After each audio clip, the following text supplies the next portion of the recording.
everybody? It is Mile High Sports. I'm Shawn Drotar from Mile High Sports today. With me is Brennan Vogt from Hockey Mountain High, part of our Mile High Sports family. So excited to be able to have Brennan today and talk about Avs and Stars Game 5. I joked about it today.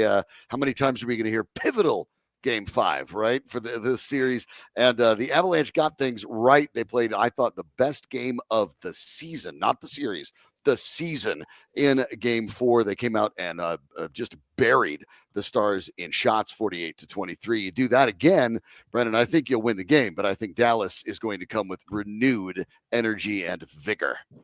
Yeah, definitely. I think that probably was the best game of the series, if not the season.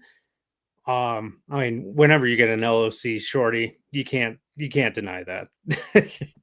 I mean, what a series he's having. When you talk about Avalanche that have stepped up, obviously, the return of Gabe Landeskog kind of blots out the sun, as well it should. He gets a power play goal, promoted to the second line on that top power play unit, gets the goal there for the Avalanche. He's had a goal and an assist, was +2. He looks very much like the old Gabe Landeskog, and as Nathan McKinnon said, that he felt that they've exceeded every expectation. That's hard to disagree with. But Logan O'Connor in this series, 5 points in 4 games. When teams make deep Stanley Cup runs, you get some contributions from every single line. O'Connor's doing that for the Avs. Yeah, and he's doing it the right way. He's not cheating. He's not cherry picking. He's doing exactly what he needs to do. He is playing everything like he should be. So. Now we look at this game. You go back on the road. Miro Heiskanen is not going to play. Peter DeBoer said that he is not ready. We know that he came to Denver on the trip. They kind of hoped that maybe he was a day-to-day and is worth a shot. They brought him. They did not bring Jason Robertson. But Heiskanen is also not going to play tonight, hurt at the tail end of January with that knee injury. For the Avalanche, obviously, when you're talking about that kind of injury, you're never rooting for it, but injuries happen. The Avs would love to have Ross Colton as well, but this is how it goes. But Heskanen's absence really does change the Dallas Stars. And with the idea that he might not be gone for much longer, if you're the Avs, you have to do what you did maybe in Game 4. You got to jump on the Stars early and put the pressure on them, because the Stars are more comfortable, I think, in a game that is tight, deeper into the game, because they're just not quite as high flying as the Avs. The Avs put pressure on teams when they're ahead, and they also play better with a lead. Well, and he's going to be able to move that puck deep into the zone and get it through the neutral zone. And you can see that the Stars are struggling to do that without Heiskanen on the ice. So if he comes back, that's going to be a huge problem for the Avalanche. They're going to have problems shutting him down in the neutral zone. So yeah, I'm not looking forward to that. Take advantage of it while you can. While he's out here, you want to take advantage of it. The Avs did in Game 4. What lessons did they learn from Game 4? Jared Bednar, in his post-game presser, I think, was pretty pointed when he said guys weren't afraid to skate with the puck. For the Avs, this is something I've talked about both on Mile High Sports today, on these pregame shows, some of them with you, some of them with Nate Lundy. For against the Stars, the Avs skating and skill and passing is obviously it's good against anybody, but there are teams that are better built to stop it, and the Stars are one of them. When the Avs get a little cute in the zone, when they overpass, when they're going cross ice, all this sort of thing, you're playing into the Stars' hands. The Stars keep their sticks on the ice. They're looking to break that up. What you saw with the Avs is when they skate with it, when you hold a little longer, because the Stars are expecting the Avs to try to go tic-tac-toe with a pretty goal, all of a sudden you have openings. The goal that Valeri Nichushkin had, which might be the prettiest goal the Avs have had all year, was led by the fact he continued to skate and take it in and allowed Brock Nelson to basically drag his guy around, and then he could loop around, get a comparatively easy goal, brilliant goal by Nichushkin. But the Stars, as many teams do and should, when they play the Avalanche, they expect the Avs to do a lot of passing. That's what the Stars can't afford. What the Avalanche can't afford to do is overpass again. I thought in Game 4 they got it right. Throw it on the net, make out and just stop it, get rebounds, get the close goals. Do what you have to do. They were so overwhelming that DeBoer pulled Ottinger after 2 periods because there was no point in playing him another 20 minutes. Thought he'd get him some rest. Well, and then the two in the game 2 and 3, the Stars were pressuring so much that they were having the pass, and they were getting the pucks off too quickly, and they weren't getting ready for the to receive the pass. So they were getting the pucks into their feet. They were making sloppy passes. They were just not looking ahead to where the person was. So now that they were holding the puck a little bit longer, like you were saying, it just creates that much more open space for the person that is going to be ahead for that pass. So it just creates so much more movement on the ice whenever someone holds it that just that fraction of a second longer. And I think hitting was also a factor too. Because if you look at the stats, there were just, I think the hits were actually even last game. So that's not a typical thing for the Avalanche lately. They've got to find a way to make sure that they can keep up the physicality because it is important, but they can't draw penalties. And we know that there are guys like Mason Marchment on the other side who are basically trying to bait you into them. Quite frankly, let's be honest, he's not the person who did it, but flopping has come to hockey. Obviously, there's a penalty for it. There's embellishment, there's diving, but it doesn't get called very often, and you probably shouldn't expect it to be called here. So the Avalanche, especially in Dallas, I think have to be aware and be cognizant of the risk of getting called for penalties. They have to be smart. You still have to be physical, but you can't take it too far, and you have to make sure that you're doing it in the exact right times because you do not want to find yourself on the wrong end of a power play. No, you're not. And no, I mean the PK has been decent for the Avalanche, but if you still want, that's just not a situation you guys want to wear yourself out with, and that's just extra effort that the defensive guys are out there with. And then of course they've been having problems trying to shut down the defensive zone to begin with. So why put that extra what's the word I'm looking for? Uh Well, it's kind of that risk. I mean, why yeah, would the you risk add and more to it? Right. yeah. Yeah. It's just unneeded force that is just put on Mackenzie Blackwood. Before we'll get to Mackenzie Blackwood, by the way, in this pregame show because he's been tremendous. But as we continue to look at the Avs on the whole, you talk about the idea of let's get into Landeskog. Obviously, the impact that he's had. Now he's played almost 28 minutes on ice in this series. He's looked good. Seems like there hasn't been many challenges in the recovery process. Feels relatively fresh. And by the way, the Avs will have an extra night after this evening. One of the times where you get an extra day. So that's good too. But is it possible in that third game, even though everyone was thinking, well, the Avs are going to come out and win because they have all that energy from Gabe Landeskog's return and all of that. Is it possible that maybe for the Avs is sort of human nature that they let up a little bit? It felt like the Landeskog moment was sort of the point of the night, not the game, because they certainly came with a lot more energy in game 4 than game 3. Obviously, Stars coach Peter DeBoer said it was as close to a must-win for them as it can be. The question now is, can the Avs keep it up after playing that kind of game? Do you think they got the lessons from game 4 to do it again in game 5? And if so, is it enough against a Stars team that while it is not must win for them, it is a 2-2 game, but taking a 3-2 lead with 2 left is pretty advantageous. I expect the Stars, after getting punched in the mouth, to absolutely come after the Avalanche with everything they have, especially early. Well, I think Landy's not going to tell you this, and Florida just went up 4-2, by the way. But Landy's not going to tell you this, that I think it was a distraction in game 2. And he may not want to admit it. The team may not want to admit it. And that could have been what took away from the game in game 2. But and then game 3, they were able to, the moment was over in that sense. And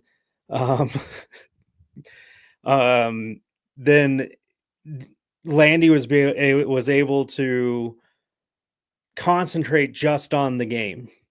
And so that way he was more comfortable, he was more in his element, and he was more able to be in position and scoot up a line in that case and actually play on the second line. So I think that that game 4 was exactly what they needed, just the moment to be over. Yeah, that's sort of the impression I've gotten as well. Now that Landeskog has, played a couple games, it's obvious that the questions were all immediately answered, which is great for the Avs. We know he can play. We know he hasn't lost the touch. We know he hasn't lost the positioning, the power. All of that is a really, really good sign. But now for the Avs, it does feel like it should be settled in now. Now it's just the guys on the road. You have a tough road game. Let's focus up. Landeskog, even though, he's the captain, all this absence, at this point, I expect the team to kind of feel like, hey, now he's just one of the guys again. Yeah. Yeah. The energy he's going to bring into the locker room and the leadership that he's going to be able to bring into the locker room and calm those guys who kind of like are overthinking things, that he's just going to be able to bring into that team. That's something that they've been missing for 3 years. So it's I think you can see an immediate difference in game 4 with that, because he was able to actually be like, okay, well, now I can actually start playing and being a leader now. Yeah. The whole drama's over. Yeah, the drama's over. And I think getting the first point contributing really helps as well, because I think it just feels different to get that first goal, to get those first points. So everybody realizes, look, he's back. It was first game back, right? Then it was first shift. How does he get up after the first hit? What happens after the first time, he finishes the game for fatigue? Now you got the first assist, you got the first goal, you're back on the power play. You've kind of checked all the boxes. So there's less you have to worry about. And that's obviously pretty exciting for the Avs, because you're not worried about it's the next time Landeskog does X. No, now it's really, he's checked all the boxes. Now you just put him on the line, you go out there and you win the series. But there does seem to be, you talked about the focus and the courtesy of staff leads.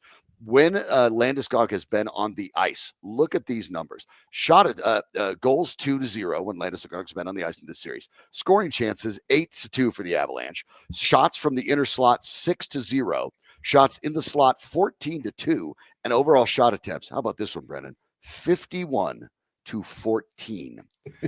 Landeskog, at least, maybe that's that veteran captain presence. Landeskog understands, hey, we can't just mess around with the puck in the offensive zone against these guys. When you have a clean shot, you got to rip it, and the rest of us need to go see if we can chase and get something dirty.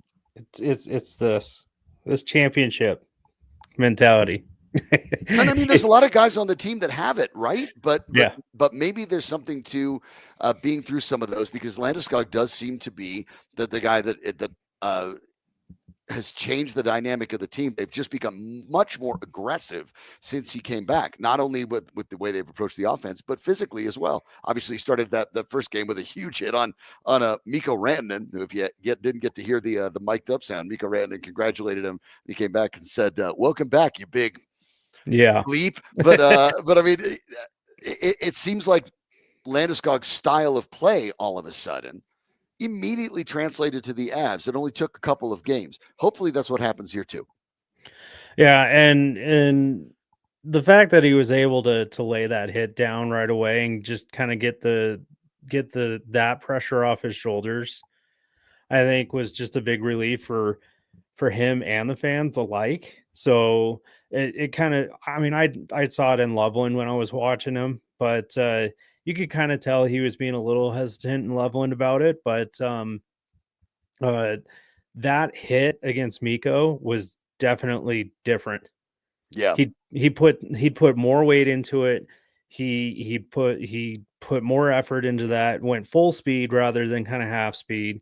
Where in Loveland, he was just kind of like going through the movements and just trying to like, okay, can my knee handle this, and right, and things like that. So I think that was a hit he needed to get done right away. It didn't matter who it was. Happened to be against his best friend. Doesn't matter. Yeah. Well, I mean, once you get out there, right, the game's the game. Yeah. As we get close to face off here, I want to take a look at Mackenzie Blackwood, who I said earlier today on Mile High Sports Today. He's not been a good player for the Avs. He's been the Avs' best player.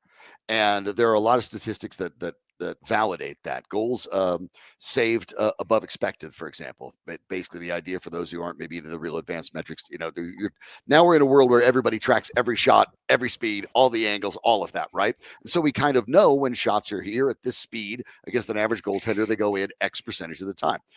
Long story short is Mackenzie Blackwood has saved 6.7 goals above expected. In other words, an average goaltender would have coughed up basically 7 more goals in the 4 games than Blackwood has. Blackwood has not been good. He has been great, but he might have to have the best game of his series tonight, which sounds crazy given that he had his first playoff shutout in game 4. But I think that's the reality of the situation. As you get closer to coming to the tail end of these series, and the Avs are the road team in this series, each of these games becomes exponentially harder to win. Blackwood's still got to be able to step up, but so far, hey, all systems are go. Well, yeah, and I actually wrote about that yesterday. The exact kind of like everything on the stats about Blackwood. He's ranked first in that category. I technically, I think the Vegas Knights Schmidt is ranked first, but he had played only 18 minutes, so I really don't count that. But he is also ranked. He's ranked first and second in almost every category that a goalie can be ranked in so far these playoffs. And if he continues this pace, we're looking at something significant for the Avalanche, and especially if the Avs can close up their defense. He's on the level of Anthony Stolritz and Anderson from Carolina. So those are good names to be in line with. And now I think you can ignore the, first ever playoffs, and not that it was, as we kind of know, not that it means that much anyway, because Aiden Hill for the Vegas Golden Knights came in with his first playoff appearance ever and first playoff run to the playoffs ever, and Vegas took it all the way to the cup. So it's not as if it can't be done, hasn't been done if you're good enough. But let's before we go, let's take a look at what the Avs have to do differently on defense, because there have been some high danger shots allowed. I think the Avs have gotten used to Blackwood being able to cover everything up quickly. In this case, obviously it's tougher to do. The Avs, I think, need to be a little more responsible close to their own zone, worry less about the offensive breakout potential, more about making sure those pucks are cleared. Well, yeah, there's been 33 high danger shots, but Mackenzie Blackwood's got an over 900 save percentage on them. So the fact that he's having to save that many is ridiculous. But yeah, that was one thing I pointed out in the article yesterday. I was just like, wait, he has how many? But those are things that the Avalanche need to close down that slot right in front of Blackwood, from essentially from the hash marks down to the crease, and then anything just from the hash marks below. I mean, they're just letting too much traffic down there. Yeah, Dallas is looking to clog it up as we get close to face-off here. Brennan, if you were to say very, very straightforward, very worried about the ice here, says Mel. Look, it's Dallas. It's hot and it's humid. Yeah. But there is this worth noting too. Both teams have to skate on it. And for the Avalanche, quite frankly, if that means that they are less tempted to get clever and creative with the puck and more tempted to just drive it at the net, I don't know if that's the worst thing in the world for them. But if you look at it and said there's one thing you look at, you didn't need to even look at the final score. There's one thing in the box score that you saw and you went, the Avs won. I'll give you mine, and I want to know what yours is. Mine is very straightforward. I'm going to see 40-plus shots again. If the Avs get 40-plus shots on net again, they're going to win. I'm going to go with the same thing that I went with a few games ago with McKinnon under 20 minutes, because that happened last game.